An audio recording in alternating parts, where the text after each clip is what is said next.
Bakı Cıdır mərkəzində keçirilən yarışa dövlət himni ilə start verilib.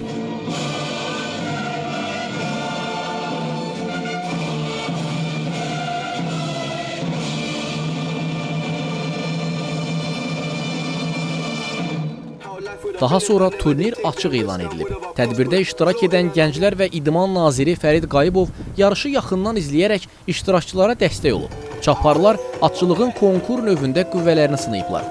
Yarışın keçirilməsində əsas məqsəd gənclərin gələcəkdə bu növdə ölkəmizi beynəlxalq arenalarda təmsil etməsinə həvəs yaratmaqdır.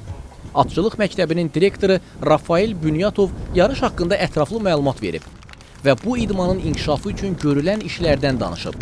Yarışın məqsədi də o deməkdir ki, bizim atçılığın idmanının 5 növçülüyün Olimpiya rezervinin məktəbidir, onun inkişafı ilə məşğuluq.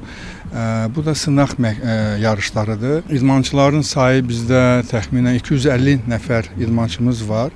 Onun əksəriyyət hissəsi qızlar təşkil eləyir, 85%. Bizim məktəbimiz Şəkidə də var.